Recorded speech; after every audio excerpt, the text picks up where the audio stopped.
Welcome back to Roundtail Restoration, everybody. My name is Chris Fisher. Today's video, we're going to restore my AC fuel pump for my Triumph TR4. If you're a regular viewer, you can see that the background's a little bit different here. I'm actually in my home garage in the middle of a snowstorm and, you know, fun little snow day activity. So stick around. Thanks for watching.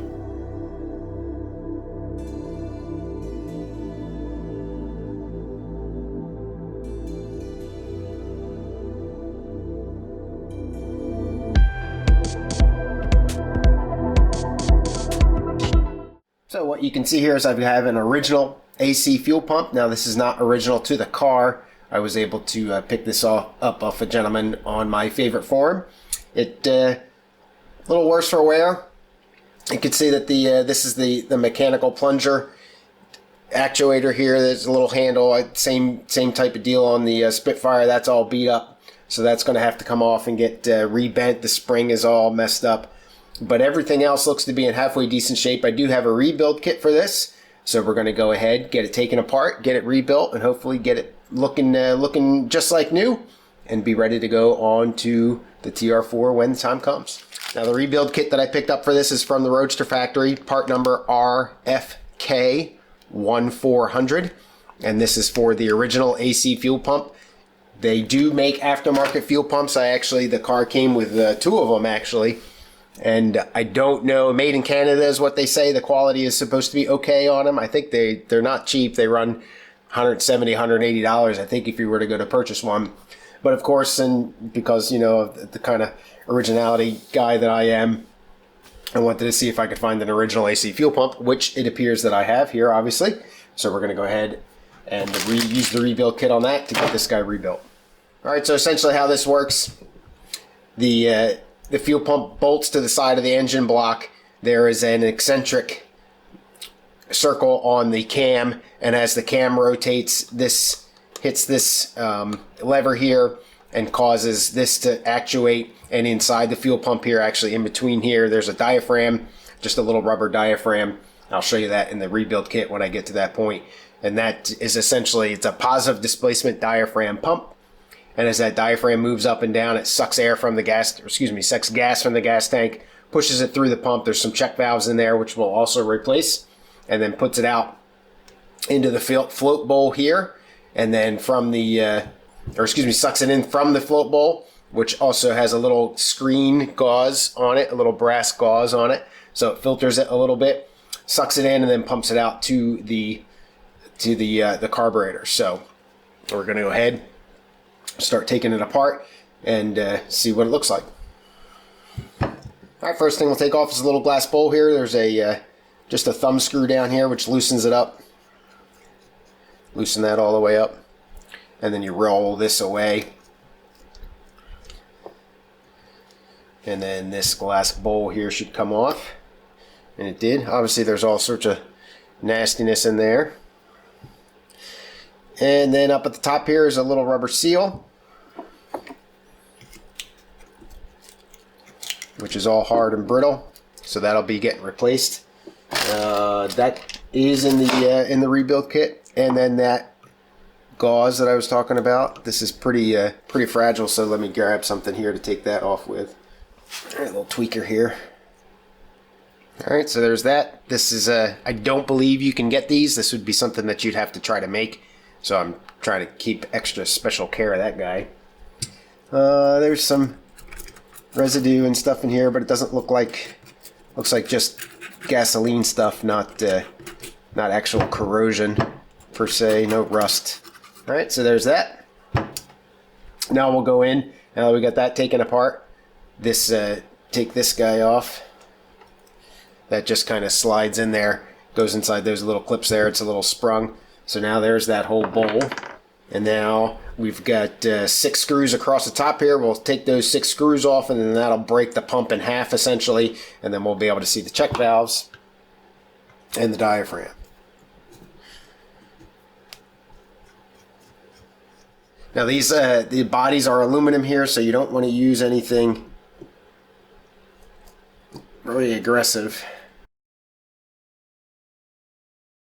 Well, unfortunately, I kind of screwed up my recording there. But once you get the 6 screws off, essentially this the top just splits out. This diaphragm specifically was stuck on both the bottom and the top. Now when you do it, you want to break the top away from the diaphragm because that'll come off clean. There's nothing there. But then the diaphragm itself has got a key on the bottom of it. There's a shaft that runs down the center of it, and it connects down in here somewhere. And you got to twist it to get that out, and it's not quite ready to come out yet. So you want to take the top off. And if you look in the top, here you can see there's two little screws, and there's a plate in there that looks like it's holding these two items. There are the check valves. It looks like it's holding those check valves in. In the Spitfire, these check valves existed, but they were staked. In other words, they were stuck in the recesses into the aluminum body. This is aluminum, and then the aluminum metal was staked or deformed to kind of trap and pinch those check valves in there. It looks like these have a little cover that keeps it in, which is convenient because I was concerned with doing damage to try to get these check valves out, so hopefully I don't have to do that. So I'm going to pull these two little screws out and see if those check valves come out with no problem.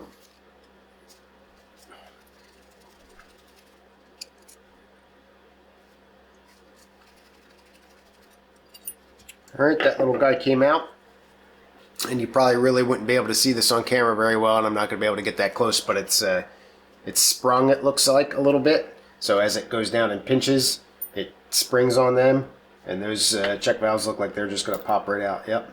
So that's really convenient. I don't know if that's an older design or a newer design or what kind of design that is, but hopefully you'll be lucky enough to run into something similar to that.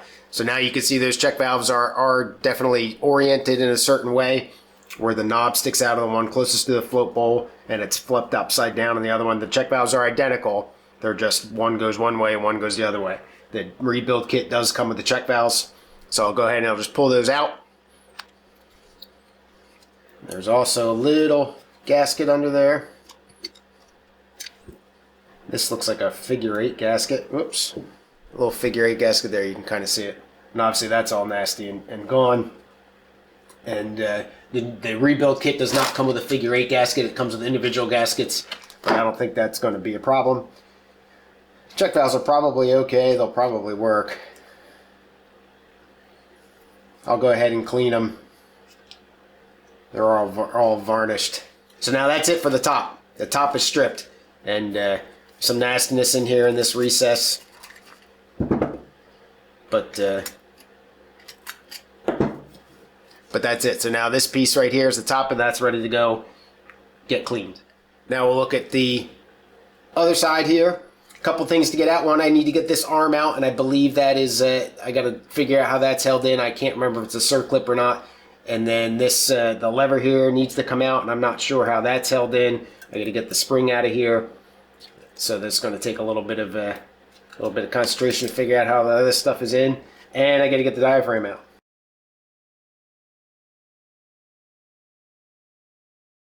Alright, battery died. Hopefully you didn't miss too much of that. Sorry about that. Still going to try to bang this shaft through with just the screwdriver here.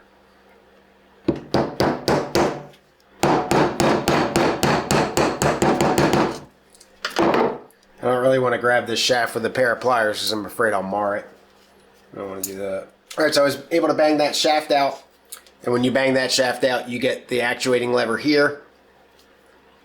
This arm is what connects it to the diaphragm, and if you look on the bottom here, there's a little bit of a cutout in there that you can barely see. Sorry that my light's not the greatest here. There's a little bit of a cutout there. And the diaphragm, this is the new diaphragm. Diaphragm fits and twists and locks in. So now when this is actuated, it actuates the diaphragm itself. So you've got this arm, you've got two pretty heavy duty flat washers that go on either side of that, and then the actuating arm that runs out and interferes with the cam as it rotates. All that gets put in the body in here. Inside the body you have a rubber seal that comes in the rebuild kit that goes down in there like that, and then you have a little cap in there that holds that in place. That you just pop that out, and that's about it. So the arm here, I was able to get the spring out of there, but the arm in here, it looks like it's captured in an interesting way. You can kind of see that hex thing. This is it almost looks like it's pressed on there in some way, shape, or form. I don't know if I'm going to be able to get it off or not. I'll play with it a little bit. Obviously, it's all bent up, and it operates pretty stiffly. I'm not real happy with it, so I'm going to see if I can figure it out. Maybe get it to come off, or then if not, I'm going to have to try to rebuild it and straighten it out as best I can with it on the bench.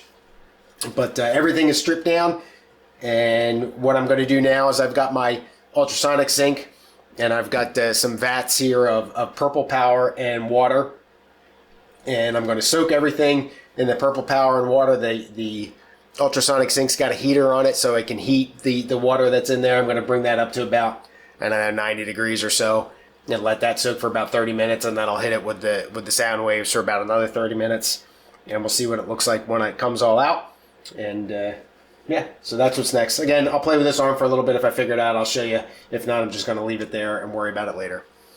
All right, ultrasonic sink time is done. I soaked them for 10 or 15 minutes, and then ultrasonic synced them for 10 minutes. We'll see what it looks like. All right, so still some nastiness on this guy.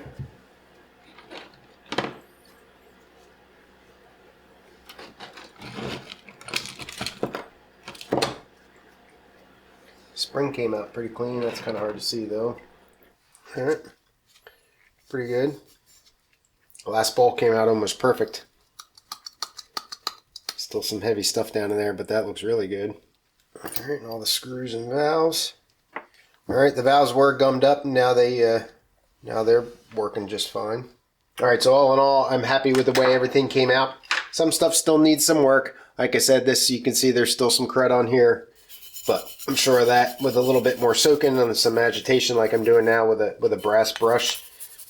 That stuff will all get taken care of. So we'll keep working it, keep cleaning it. Once I'm happy with it, we'll move on.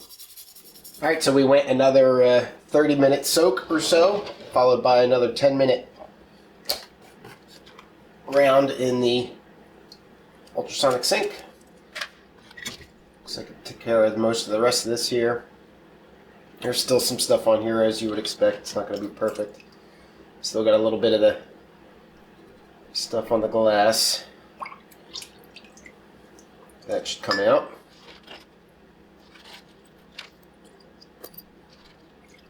Alright, so now all I'm going to do is just take the wire brush here and go to town on this stuff that's got some residual stuff on it, and go from there. Alright, so this is the little spring here that fits inside this actuating arm so that you can prime the pump, and it just essentially mimics the shape of the pump, and it's just kind of sits in there. So you slide the spring in, it comes through these two little gaps here and just kind of clips on these little ribs. There's no holes for it to go in. It's kind of sloppy really, but it's effective. So we'll just get that thing in there. And the whole spring kind of sits down inside the handle. It's pretty close to the same shape.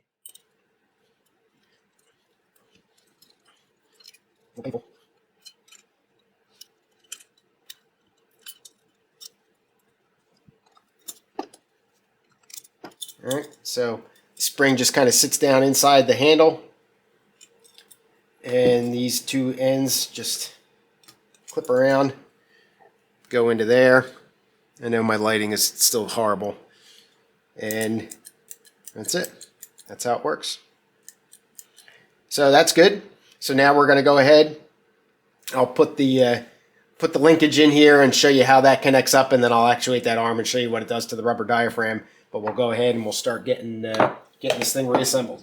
So now we'll do the top end. So I've got two gaskets for the valves here. You want to make sure that the valves work, so that little piece will kind of push in. Make sure both of those are good. And I had mentioned that I had a figure 8 gasket, and then the new kit comes with just 2 round individual gaskets. So those goes on first, and they fit with no problem. Now the check valves, you had to have remembered which way the check valves went in, so make sure that you got that right.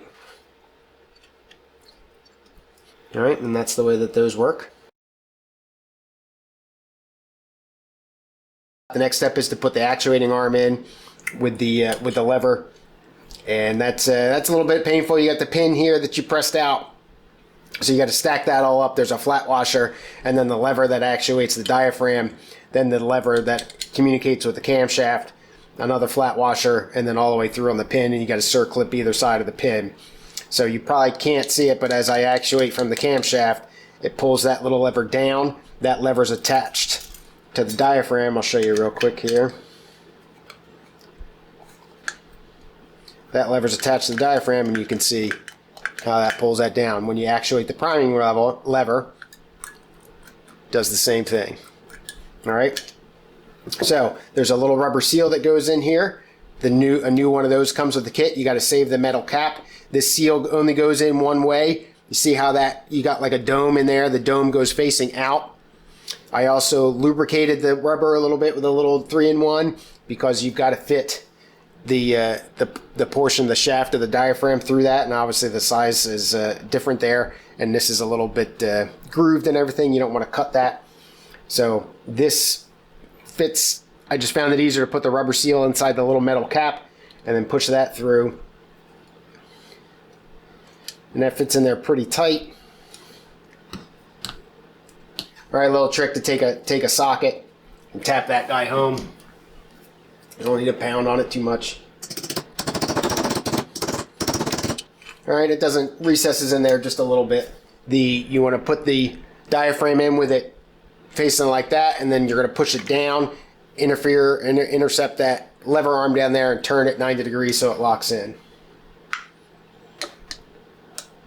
All right, so it should be in there now. Just turn it 90 degrees. And I forgot my spring. All right, don't forget that spring. That's got to go in there. Then you can do it. So push it all the way down so that you interact. You can see here how that's moving. So I know I'm hitting that lever down there. Push it all the way in. Turn it about 90 degrees. And then you just want to make sure that the holes line up through the diaphragm and the body of the fuel pump. Pull on it to make sure that you're not, going to pull it through. So it looks good. And you might notice here there's a little bit of a tab sticking out of the fuel pump. I couldn't find anywhere on the body that shows that thing exists or need to be in a certain spot or anything like that. So if you know that I'm messing that up, let me know. But otherwise I'm going to leave it just wherever it lines up. So now when the camshaft gets with this thing, you can see that it actuates it. And if you do the little handle here, you can see that actuates it out. With that spring in there, this has got some oomph behind it. All right, so the fuel pump's going to bolt to the block like that, and the float bowl goes towards the front of the car actually, because this is going to the fuel pump's on the driver's side of the car. Just line all the holes up and get that all kind of through the diaphragm, and then you've got the 6 screws with lock washers. Just go ahead and get them screwed down, and that'll be the essentially the pump back together, and then all we'll have left is the float bowl to do. All right, so next thing to go on is your little rubber seal here. This did come with 2 of them. Obviously, one's a little bit bigger and won't fit. So get that rubber seal in there. But first, get your gauze pad in there. Then your rubber seal, the right one. All right, and you got the glass bowl here, and it's kind of neat because it's got AC. Can't really see it that well, but it's got AC printed in the bottom of the bowl, so that's kind of cool. All right, so we'll put the bowl inside the metal here. Screw that all the way down. See if you've got the most room to play with. Actually, you know what? Probably be easier to put this on first.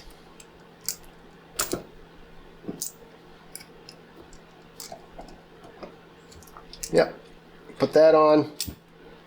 Put the rubber seal down, float bowl down, come across with the little metal piece here, tighten her up.